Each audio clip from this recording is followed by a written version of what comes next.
we take and try to understand is the actual story, the event that took place. But then again, parang kakanin lang yan na sapin-sapin.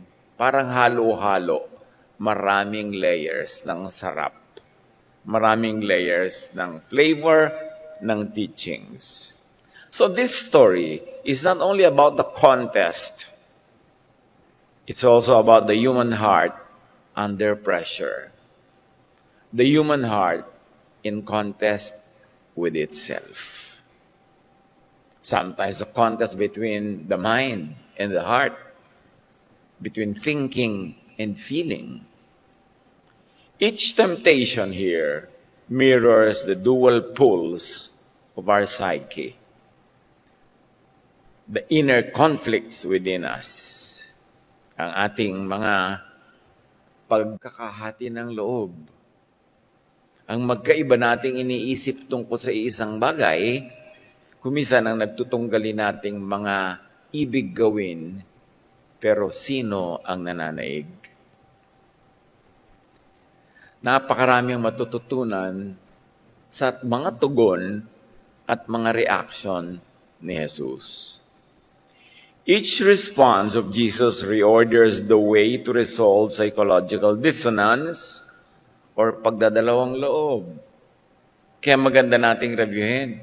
Bawat sagot niya, tinuturoan niya tayo how to rearrange the universe, our own universe. Tinuturoan niya tayo kung paano harapin ang madalas ay nangyayari sa ating pagdadalawang loob.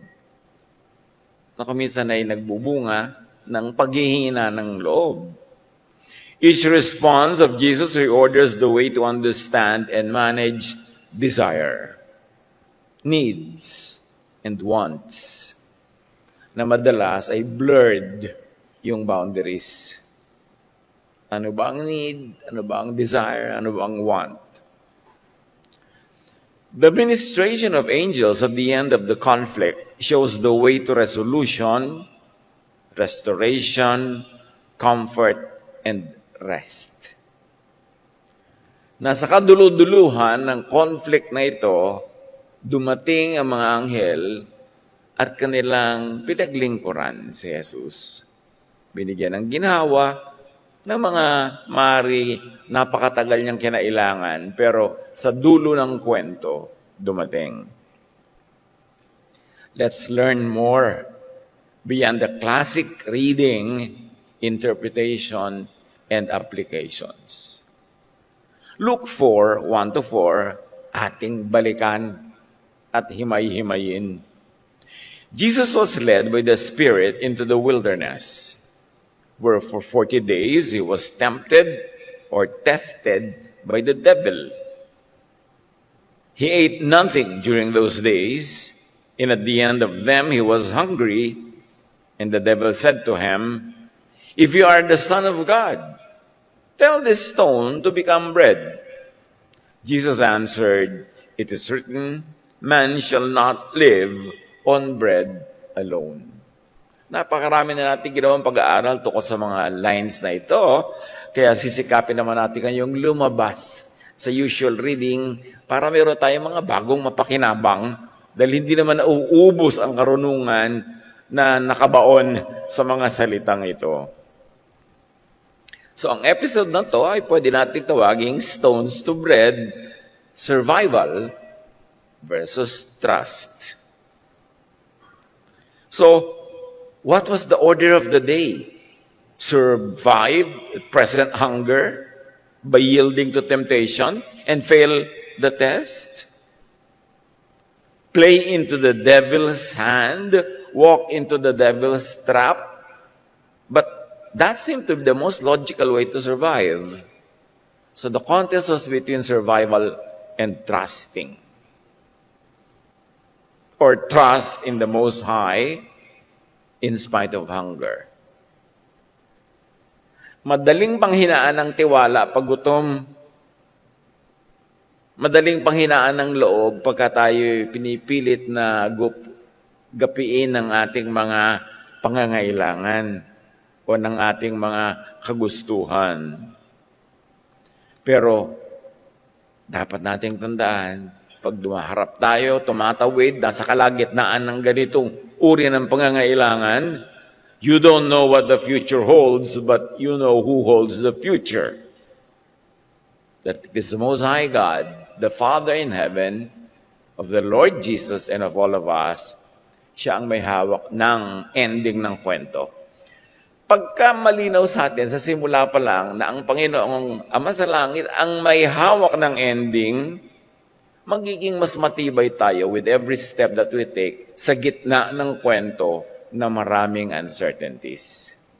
Basta sure ka sa ending, nandun ang ending ng Diyos. Kung susunod ka sa kanyang mga hakbang. Sa psychology, may tinatawag na scarcity mindset, which I have been calling poverty mentality. Scarcity mindset narrows vision and reduces creativity. Pag poverty mentality, pag pangdahop na pag-iisip ang nag-ahari sa ating buhay, kumikitid ang ating pananaw. Lumiliit ang daan. At nababawasan, malaking bawas ang nangyayari sa ating kakayahan mag-isip ng maayos at maganda. Kaya ang sagot ng Jesusness sa situation na yan, sagot ni Jesus, and Jesusness is the idea of Jesus, the style, the method of Jesus. Appetite, need does not define identity. Hindi ka hinuhubog, hindi ka dinedefine ng iyong present need. Dapat clear sa atin yun. O kung meron ako ngayon need sa pera, meron ako need for healing, for wellness, meron ako need for this and that, but it should not define who I am. But it is the teaching and my belief in the teaching of Jesus that should define who I am, not my present predicament, not my need, not my want. Appetite and need should not be allowed to dictate behavior and shape character. So, marami tayong pwede pag-practicean dyan eh. Kuminsan, sa buffet lang, yung gutom ka na, pero gusto nyo na bang mag-agawan, magsabulutan, magsuntukan dahil isa na lang ang natitirang lumpia. Yung ganun palang need will already define your character if you would allow it. Pag may agawan, pag may kulang, ano na nangyayari? Sa magkakapatid, pag may konting mamanahin, ano lumalabas sa mga ugali?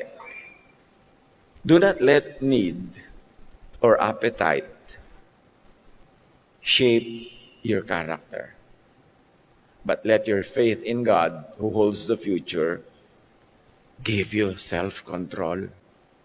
Kasi alam mo naman na nandyan ang Panginoon. Kaya merong trust. Pag dumadating ang need, kailangan mong unahin, trust. Hindi need. Hindi want. I trust that God is in control.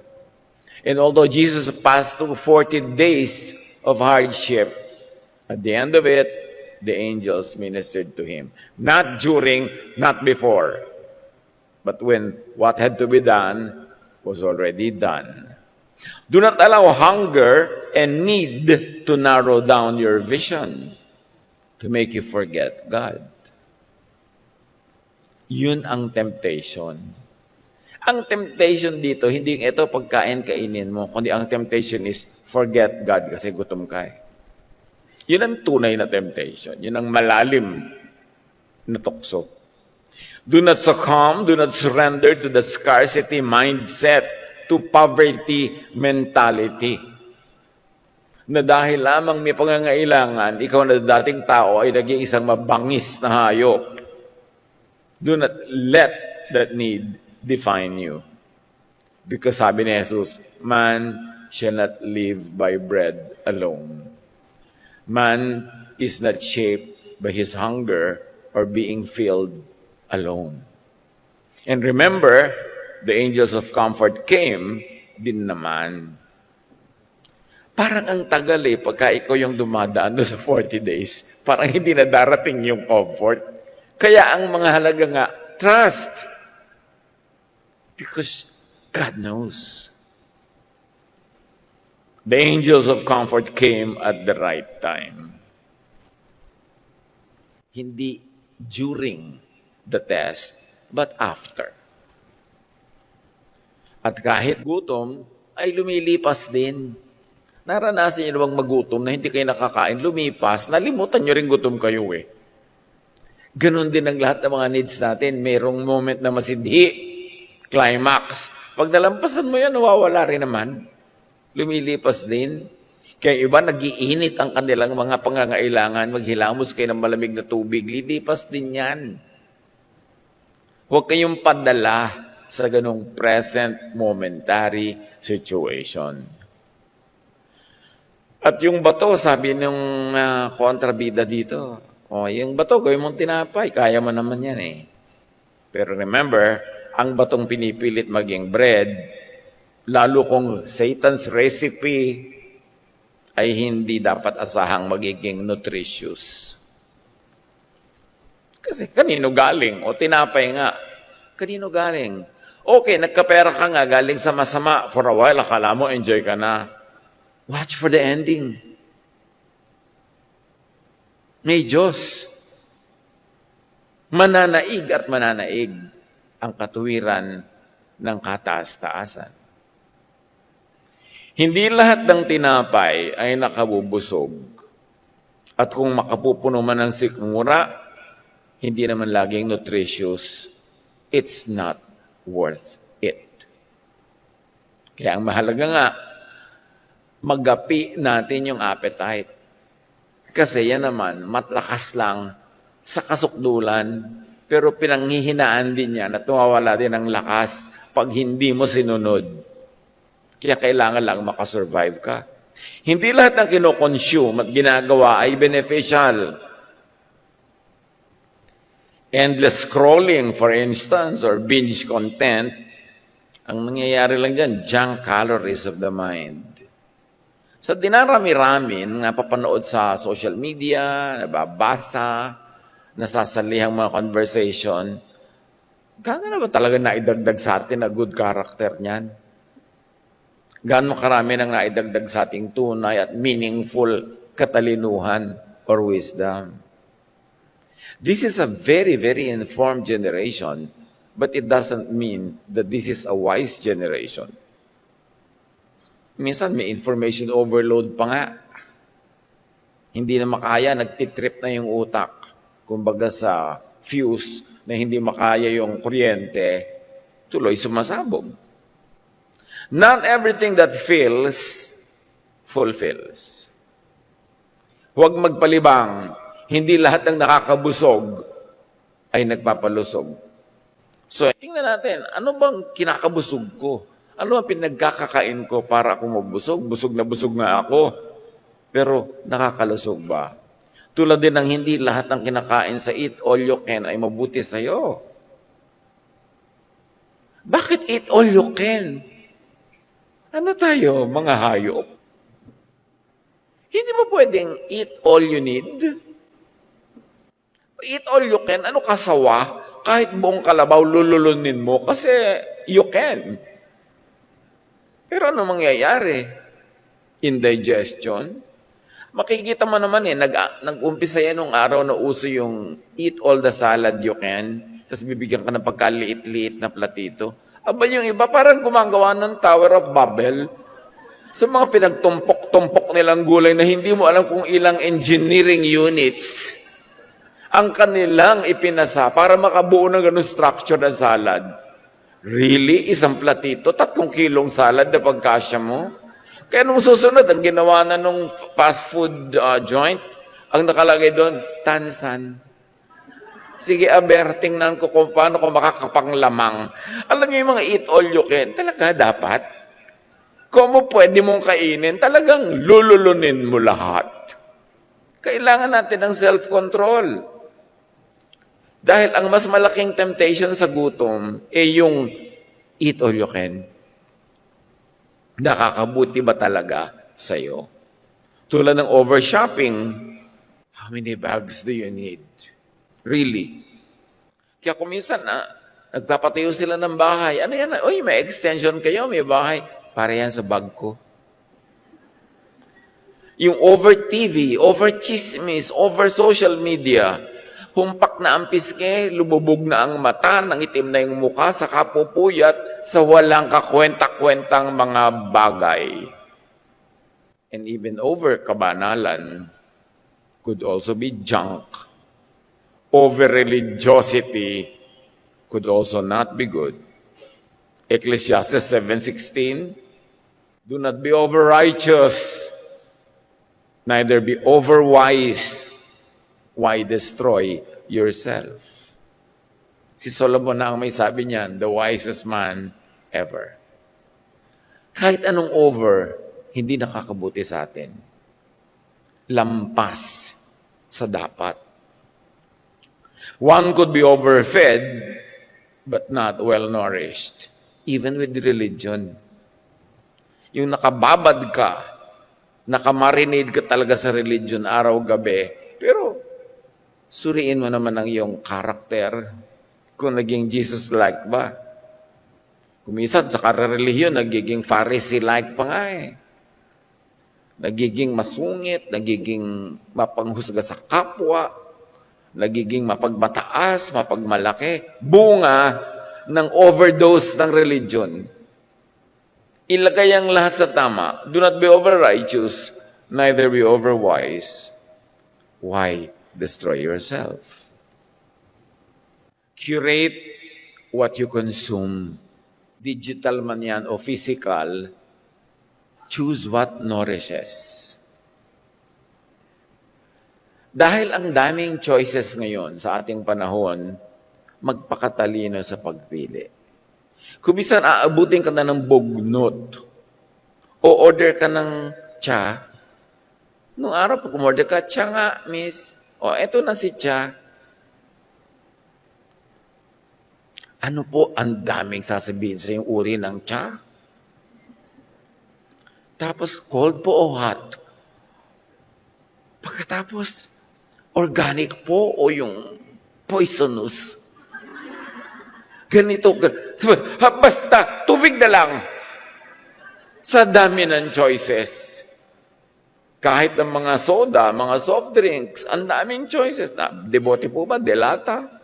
Zero ba? 1 o 2? Ang daming choices. Kaya, sa atin ngayon, nakalaga kang responsibility to choose correctly, to simplify our lives, and to curate our choices. Hindi lahat ng inaalok ay tatanggapin. Yun ang unang lesson natin nung inalok si Jesus na gawing tinapay ang bato. Ano, mga bato sa buhay nyo ngayon, ang inaalok sa inyo na gawin yung tinapay? Kayo lang ang makakaisip niyan. At kayo ang makapagsasabing, hindi ko kailangan ng ganyang tinapay kung galing sa bato na galing sa iyo. Luke 4:5-8. O di syempre, nag-fail ng devil o next try. The devil led him up to a high place and showed him in an instant all the kingdoms of the world. And he said to him, I will give you all their authority and splendor. It has been given to me, and I can give it to anyone I want to. If you worship me, it will all be yours. Ang laking temptation nito, kingdom. Yung iba nga, barangay pa lang, bagsak na, talagang pipiliin na agad si Satan eh. Pero ito, kingdoms. Jesus answered, it is written, worship the Lord your God and serve Him only. Why will I serve you? You should serve and worship me and my Father. Para binabaligtad mo yata. At sa buhay mga kapatid, maraming nababaligtad ha. Dahil nabubulag ka ng desire, binabaligtad, ikaw pa yung magwo-worship. Kingdoms and glory, power versus purpose. What defines your ambition? What defines your life? What defines your dedication? Power or purpose? Power in the world system? Maging mataas ang katungkulan mo, maging makapangyarihan ka dito, or purpose for your earthly life? Dapat clear yun. Kasi pag hindi clear yun, kung kani-kanino ka susunod, kung ano-ano hahabulin mo, at the end of the day, naubos ang buhay mo, naubos ang oras at lakas, wala ka narating, kasi hindi mo dinefine eh. Ano ba talaga gusto ko? Power in this worldly system or purpose in my earthly life? What will I live for? What will I die for? When that is clear, konting mga U-turn, konting mga wrong turns ang magagawa natin sa buhay, and we could maximize the achievement within the limited time and space that we have. So, power ang offer. Pagkain yun, basic need. Ito power, medyo sophisticated need na. Kahit sa hierarchy of needs ni Marlowe, parang tumataas na. Una, pagkapagkain muna, bato-bato. Ngayon, kingdom na. Tumataas yung presyo. Neuroscience talks about this reality that power activates the dopamine system, quick to be high, but short-lived. Addictive ang power. Pag nakakapag-practice ka ng power, nasasarapan ka, kaya gusto mong ulit-ulitin. Kaya ang dami-daming tao nagpa-power tripping. Kuminsan, clerk lang nga, nagpa-power tripping dahil para siya kung sinong di ba? Pagka nag-a-apply ka ng trabaho, yung clerk na tagabigay ng mga application form, para kung sinong Doña Victorina. Nagpa-power trip. Kasi, kaya niya muna aplikante ka pa lang. Mga gwardiya sa pinto, nagpa-power tripping, gumapang ka para kita papasukin, papahirapan kita. Kanya-kanyang power tripping yan. Mapapansin nyo pag may nagpa-power trip. Yung hindi naman kailangan, pero nang ko-control, nagmamataas, nagyayabang, just because the moment permits them to think that they are powerful, because the momentary need of the people before them is obvious to them. Yung pagsasamantalahan ka because they can. Many fall for the promise of power and glory.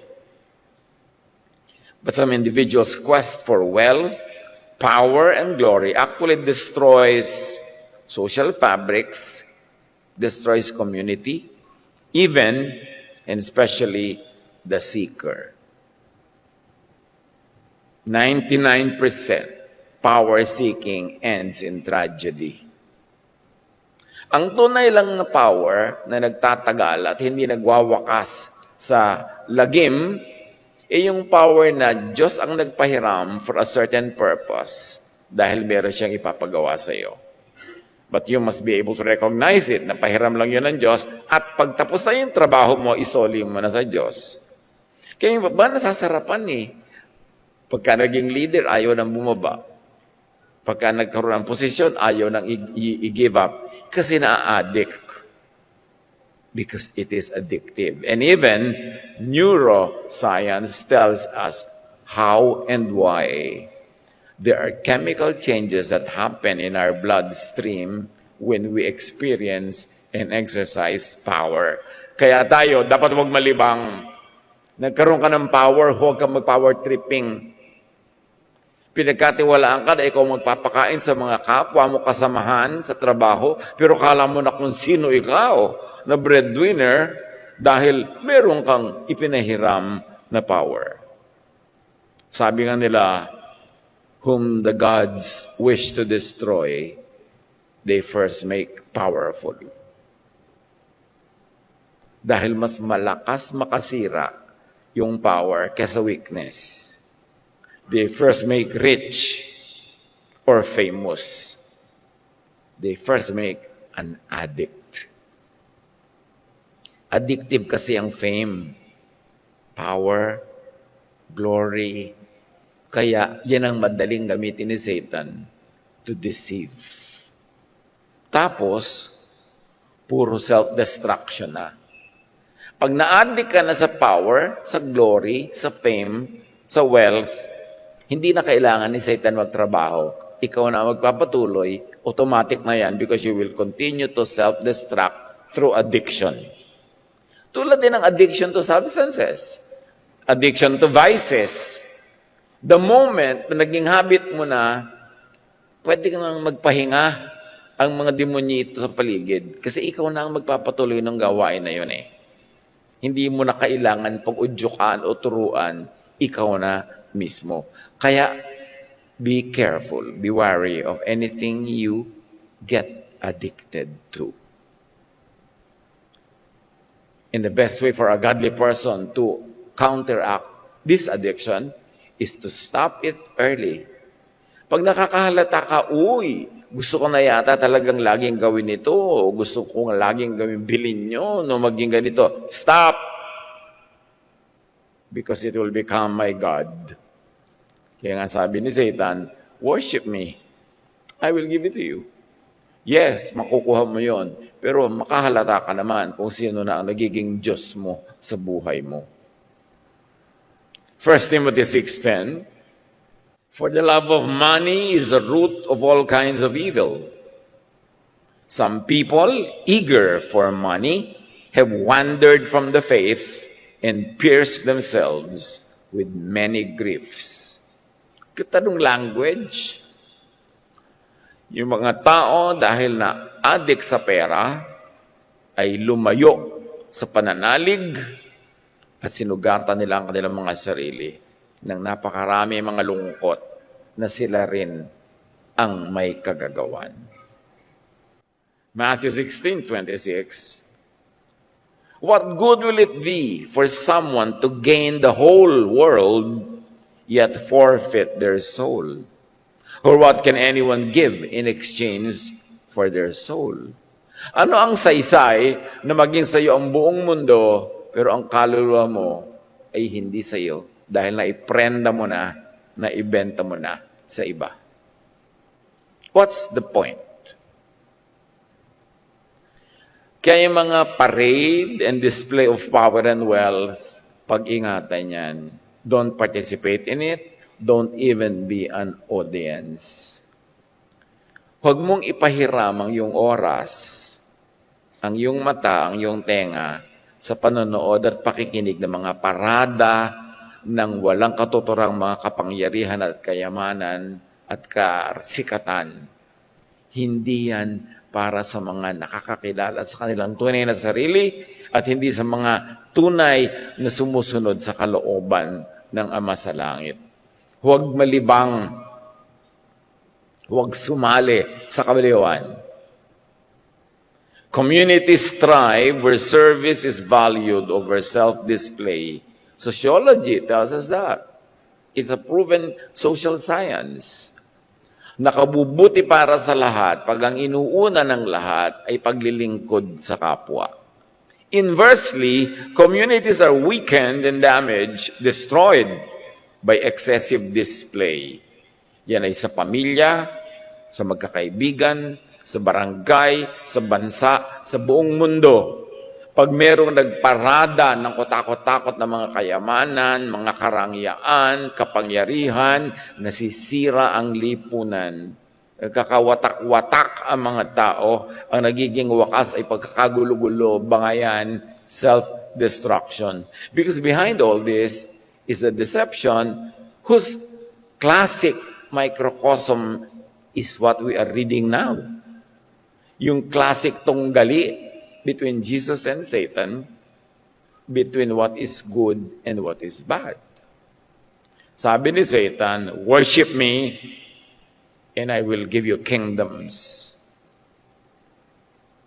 But what you worship, you become. Kung sino hinahangaan mo, nagiging ganun ka. At lalo naman kung sino ang sinasamba mo, nagiging ganun ka. Tapos sabi ni Satan, worship me. Can you imagine kung ano nakataya? Ano? Magiging tulad mo ako? Huwag na. Sa'yo na yan. Hindi ko yan kailangan. How much does a man need? Gaano kalaking kama ang kailangan mo para guminhawa? A single bed will do. A double bed might be nicer. A king bed, pwede mo mga magugulungan lahat yan kahit magdamag. O gusto mo kasi laki ng tennis court. Palakihin mo ng palakihin. Sa palaki mo ba, proportionately, lalaki din ang iyong ligaya? No. Hindi naman tayo designed for that eh. Designed tayo for greater things. For things that are better than just accumulation. So sinasabi ni Satan, ibibigay ko sa iyo yan, just be like me. Modern kingdoms na hinahagad ngayon, akala niyo ba yung mga kingdom lang na yan, na may mga tore, mga palasyo ang pinag-uusapan? Maraming modern kingdoms na nakakalibang, pero hinahagad na pala ng marami, hindi lang nila nakahalata. Halimbawa, yung kaharian ng followers sa social media, yung wow, ang dami ko ng follower, 9. Tapos may inggit ka doon sa isa, yung neighbor mo, ang follower niya, 900. So kung ano-anong gagawin mo, magpapatiwa-tiwari ka, magpapahulog-hulog ka sa bangin, papakagat ka sa pating, para lang may manood ng content mo. Yan ngayon, ang mga modern version ng paghahanap ng kaharian, ano? Yung paramihan ng subscriber, paramihan ng likes.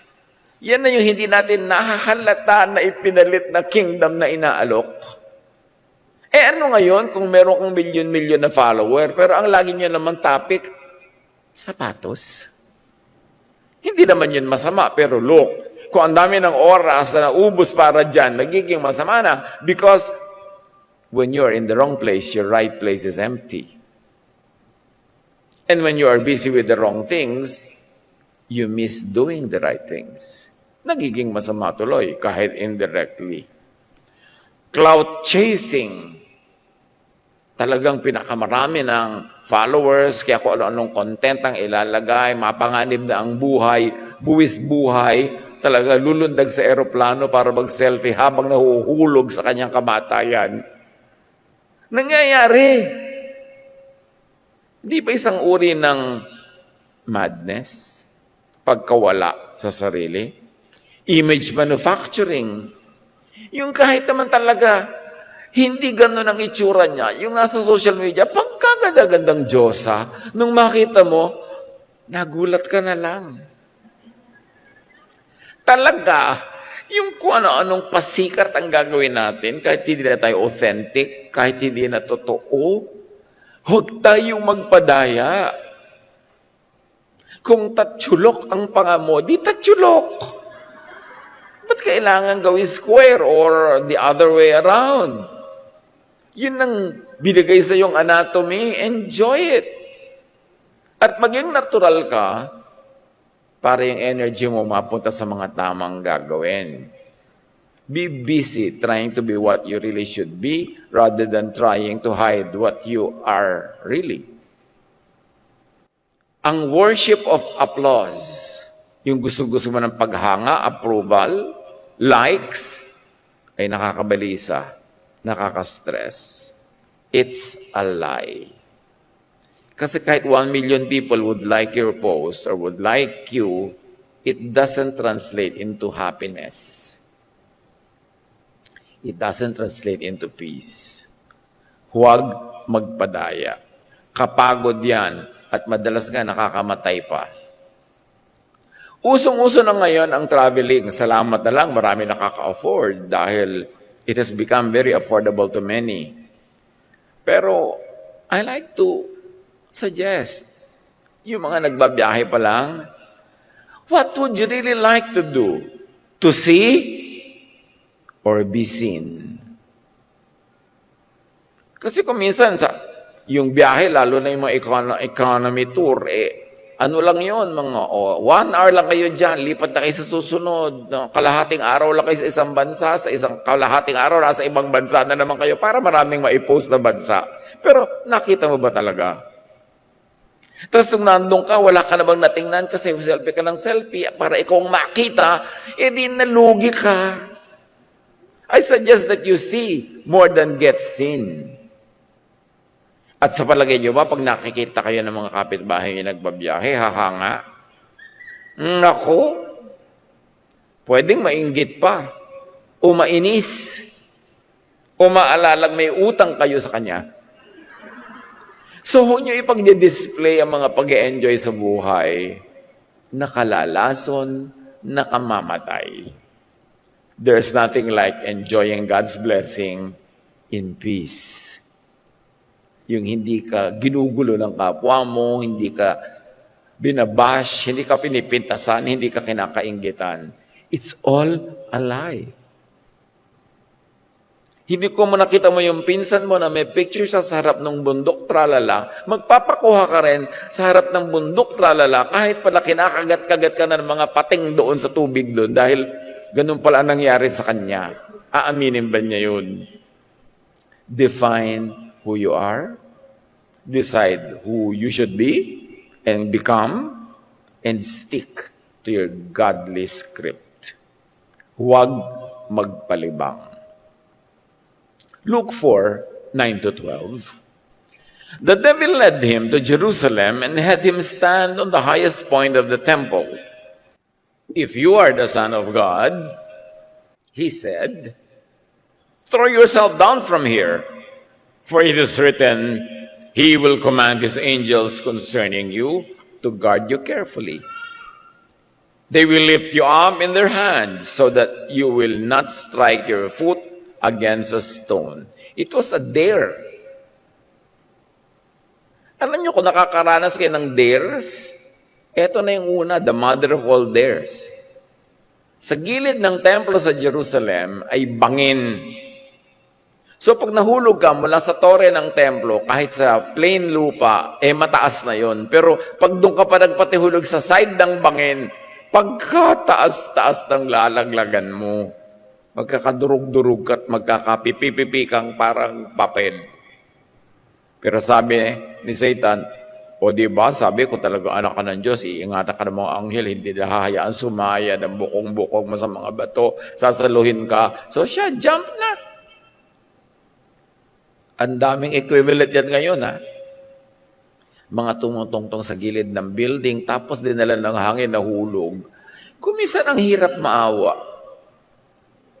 Kasi parang sila ang umiimbento ng mga sorrows, mga problema, sumusuong sa gulo para lang makuhanan ng magandang video. Jesus answered, it is said, do not put the Lord your God to the test. And if Jesus would not like to be put to the test, he is the Son of God and has all the power, tayo pa kaya, bakit naman tayo willing magpa-test needlessly? We are made of much, much less material. Dapat lalo tayong maging maingat. Huwag nagpapadala sa dare. Pag, ikaw nga ako talaga nga. Hindi ako matapang. Hindi tapos ang kwento. Sabi, talaga kung matapang ka nga, lulunin mo itong blade. Hindi ako matapang. Maraming ganun, mga walang kakwenta-kwenta mga dare. Yung mga bata naman, hindi na nakakarating sa pagtanda. Kasi maraming pinatulang there na sumira sa kanila ng keaga-aga. So yan ang pinamagna nating temple ledge, theatrics, or quiet work. So actually, humihingi na si Satan dito ng theatrics. Sige nga, magpalabas ka ng isang magandang show, tumalon ka at magpasalo ka sa mga anghel. Pero ano ngayon? Kung nagawa mo yung show na yun, ano ngayon? Anong napala mo? Sa totoo nga mga kapatid, konting-konti lang naman yung humahanga sa mga great achievement Madalas sa inggit pa mga tao, sisiraan ka pa, hahanapan ka pa ng kapintasan. So wala ka talagang masyadong maraming mapapala. Faith does not need theatrics to prove itself.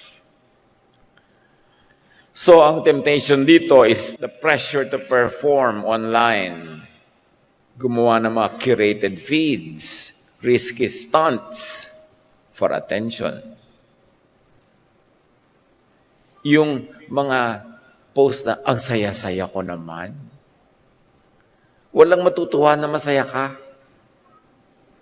Nanay mo, baka pa. But more than her, may inggit yung iba, may inis. Sige, i-display mo, look, ang gwapo-gwapo ng papa ko. Bukas, papapakin na yan ng iba. Aagawan ka na. Pag nakatagpo ka na magandang kapalaran, itago mo. Huwag mong i-post. Kasi it will attract negative attention. It will attract thieves. Magpakatalino. Masaya ka. Ang ganda-ganda ng buhay mo. Why broadcast it? Why open yourself to a lot of negative attention? Learn from the temptation offered to Jesus. Huwag magyabang or magpasikat in 3D, in real life, even face-to-face. Wala kang buting maaani dyan. Napakahalaga, authenticity is greater than spectacle. Maging totoo ka na lang, relax ka pa. At pag totoo ka, hindi ka napapagod magtago ng katotohanang nakalingid sa mga tao. At hindi ka nagpapagod na gumawa ng image. Eto ako, yung may gusto sa akin, di gusto niyo ko habang buhay kasi ako talaga to kahit anong mangyari, ako na to. Pero kung magugustuhan mo lang ako dahil sa pinoproject kong false image, di pagod na pagod ako mag-maintain nun. At pag dumating yun, nakita mo yung totoo, hindi mo rin ako uli gusto, well, kung ayaw mo sa akin bukas, ngayon na lang. Para pare-pareho lang tayo nakapahinga at huwag tayong mapagod. Freedom in Jesus. Natatandaan ko lang yung sinasabi ng isang kaibigan at naging salawikain ko na rin to sa sarili. There is no one to impress. Authenticity means freedom. O nagbibihis ka. Gusto mo magbihis na maganda, pero dahil ba sumasaya ka o dahil may gusto kang paradahan at yabangan, there is no one to impress. Gusto mo maging perfect ang performance mo in anything, sa school, sa profession, pero bakit? Talaga bang yun ang iyong kaligayahan o dahil meron ka lang gustong ma-impress sa'yo? Wala namang nai-impress, lalo yung mga kalaban mo o yung ayaw sa'yo, kahit anong performance mo, hindi yan may impress. Lalo lang yung maiinis sa'yo pagka ang ganda-ganda ng performance mo kasi gusto ka niyan sirain. So do what makes you happy. Do what is in accordance with the will of God, and then live your life. Hindi para magpa-impress.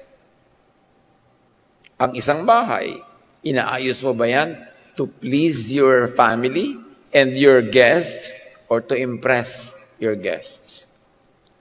Magandang maghahain ka na masarap to please, but do not do it to impress. Tayo lang nakakaalam kung ano yung tunay na nag-aharing isip at kalooban kung ang ginagawa natin is to please, to love, or to impress. Pero huwag kayo magsayang ng pagod to impress.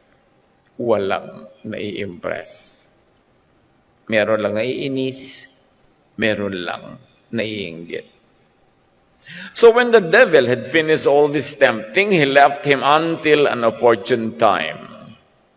In Matthew 4:11, then the devil left him, and angels came and attended him. Psychology talks about post-stress growth. Ano yon? Clarity and creativity often come after struggle, not during. Lumilinaw ang lahat at higit kang lalo nagiging malikhain pagtapos na yung stress.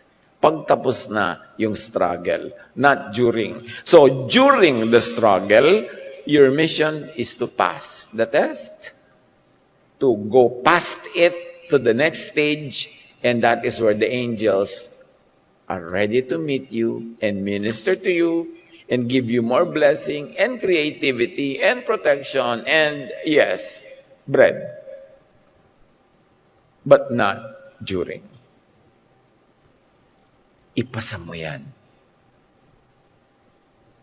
Maraming mga couples nagkakahiwalay ng physical life kasi nagtatrabaho sa malayo ang isang kapartner. Siyempre, dumarating yung mga tukso-tukso dyan.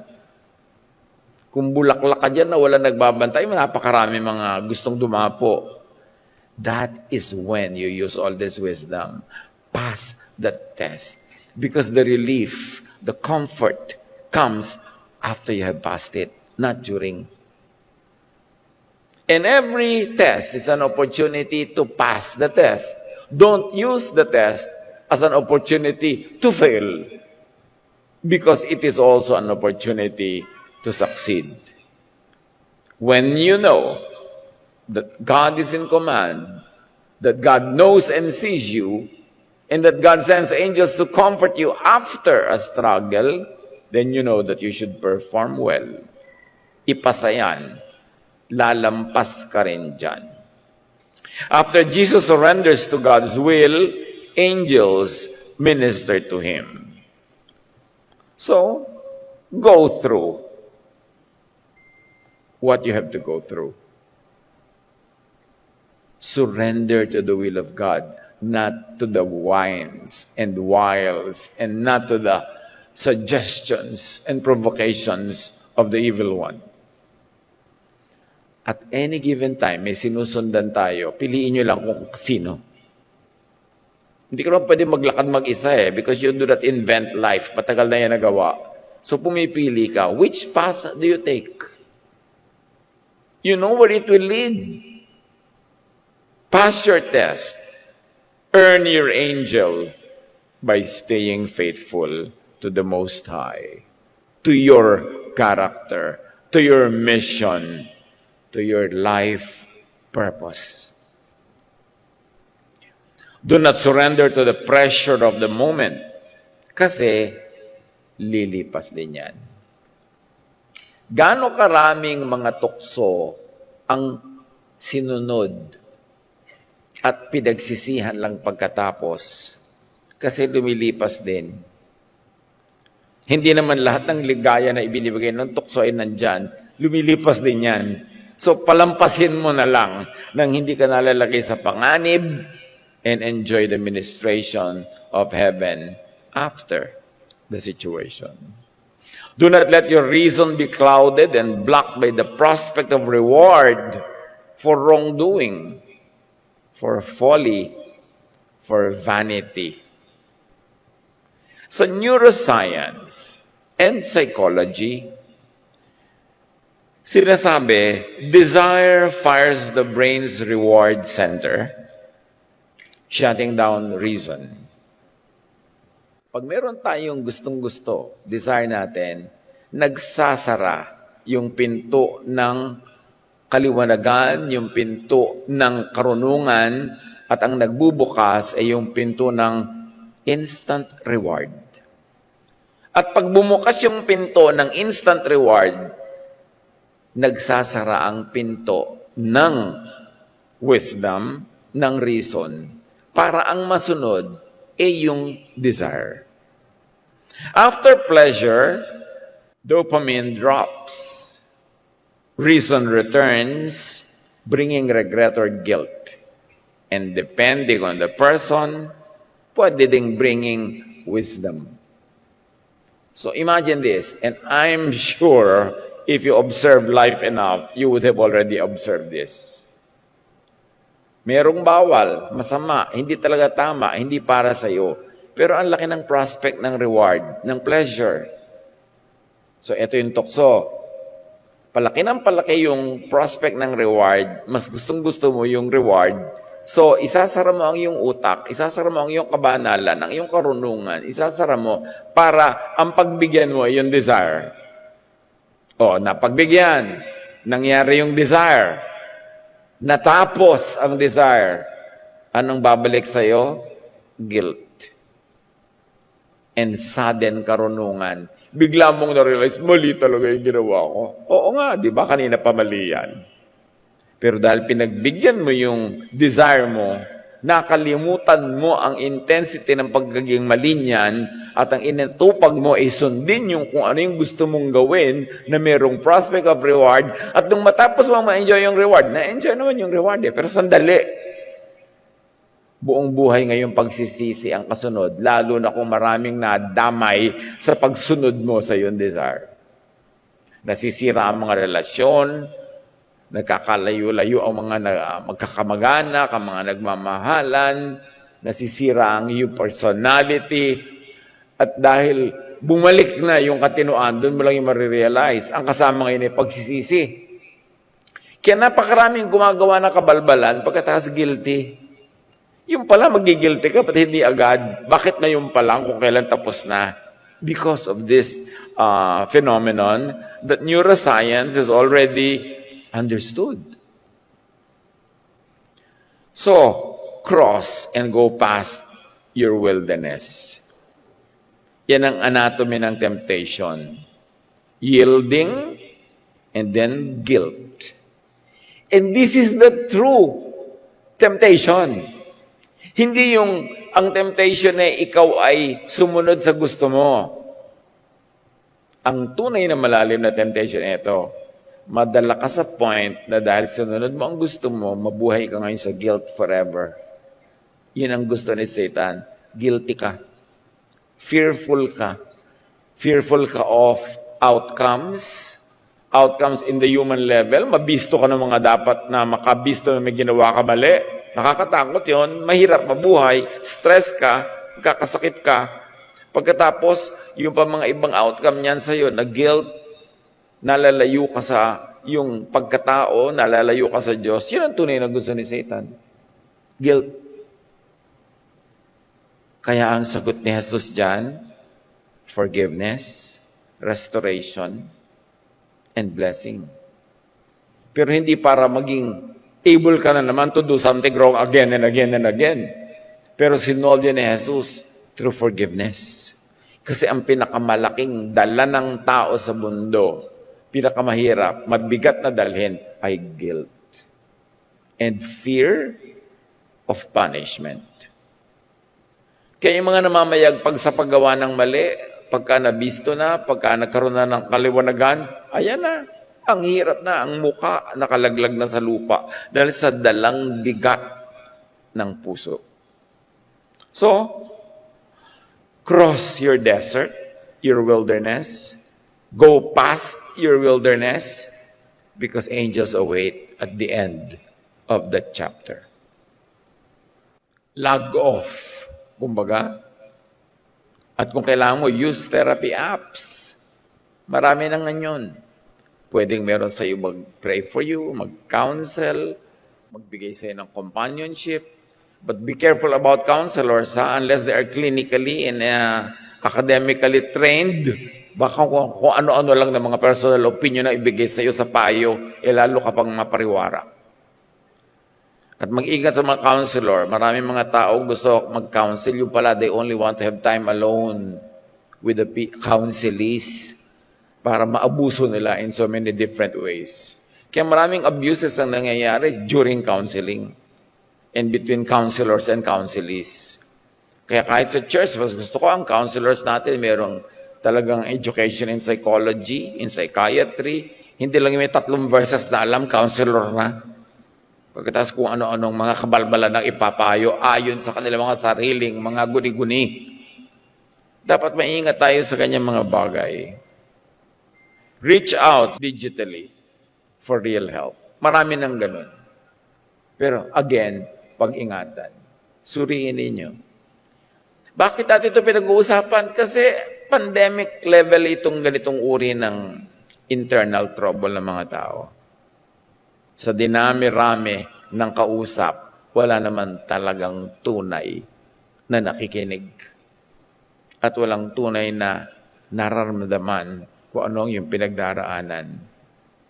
Mahalaga mga kapatid, to rest in simple ways. Depressurize. Huwag niyong hayaan na ma-pressure kayo ng mga hinihingi ng social media, ng inyong katakot-takot na mga posts at followers at kung ano-ano.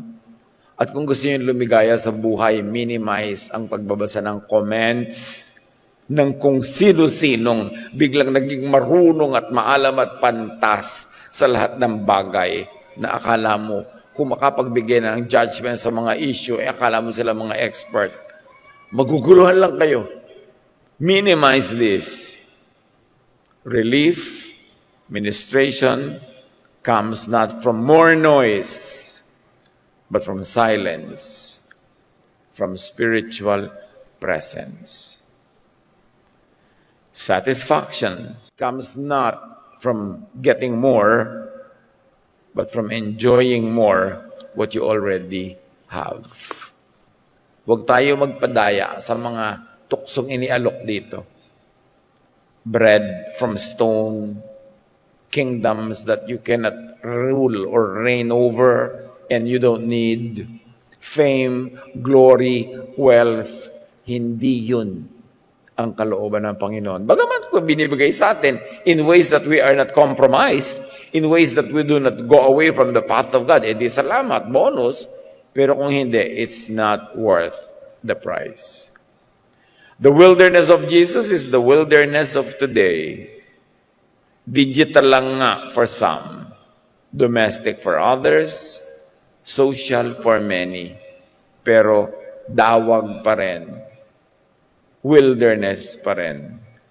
Temptations are the same.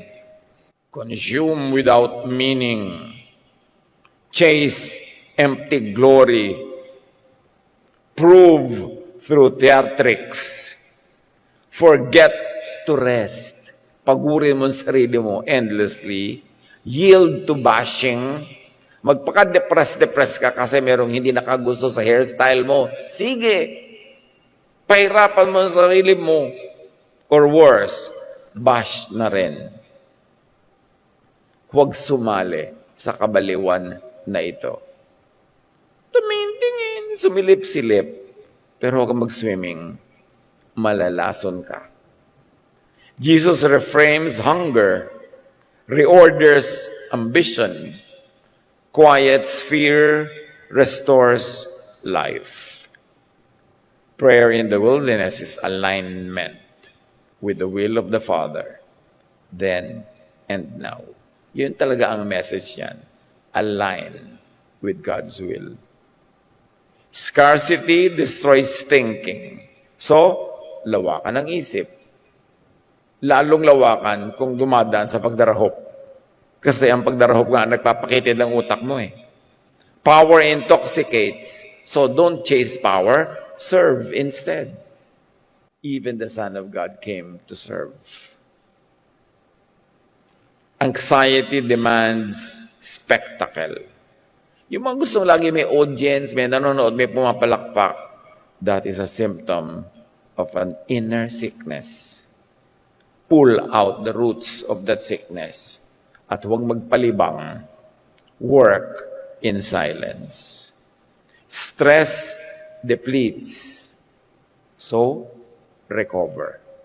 Do not mistake activity for achievement. And very importantly, do not advertise your emptiness. Walang dadamay sa'yo, meron lang magpapalala ng iyong kalagayan.